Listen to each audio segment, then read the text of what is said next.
नमस्कार, स्वागत आहे तुमचं माझ्या चॅनलमध्ये, ज्याचं नाव आहे ज्योती संतोष निकाळजे. तर मी बनवणार आहे आज पिठलं.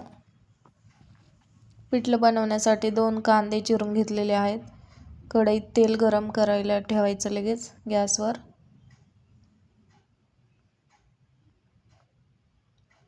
दोन मोठ्या आकाराचे कांदे चिरून घेतलेले आहेत.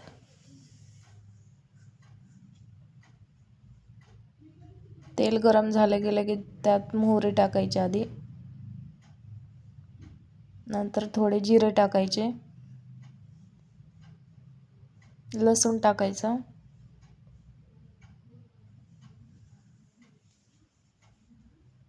आणि कांदा चिरलेला टाकायचा.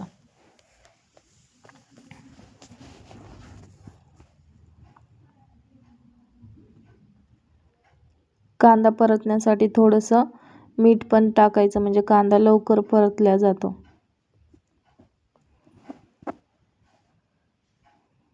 कांदा परतला की लगेच हिरवी मिरची टाकायची. त्या मिरचीत पण मी थोडासा लसूण बारीक करून घेतलेला आहे.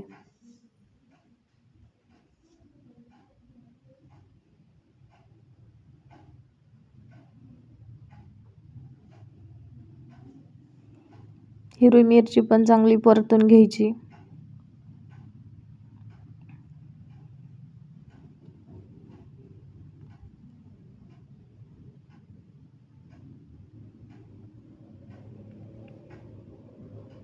नंतर लगेच कोथिंबीर टाकायची.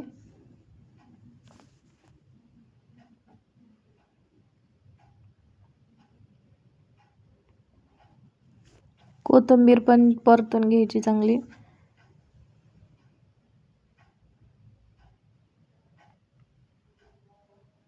आणि थोडंसं कोमट पाणी ठेवायचं साईडला एखाद्या ह्याच्यात भांड्यात.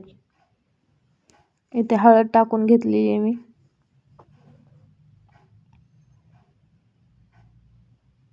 लगेच ते कोमट पाणी ओतायचं.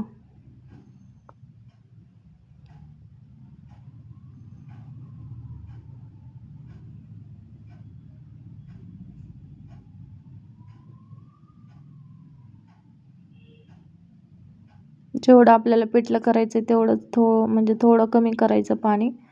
जेवढं हवं तेवढंच पाणी टाकायचं. पाण्याला छान उकळी आली की लगेच थोडं थोडं करून बेसन पीठ टाकायचं. ते बेसन पीठ टाकून छान हलवून घ्यायचं. पाण्याला उकळी आल्यानंतरच बेसन थोडं थोडं करून कढईत ते पीठ टाकायचं.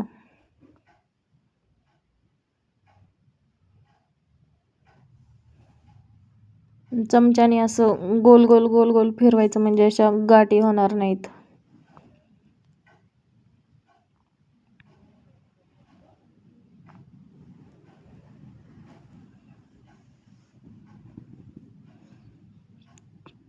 पटपट पटपट हलवायचं. जोपर्यंत गरम आहे तोपर्यंतच त्याच्या गाठी होत नाहीत. म्हणजे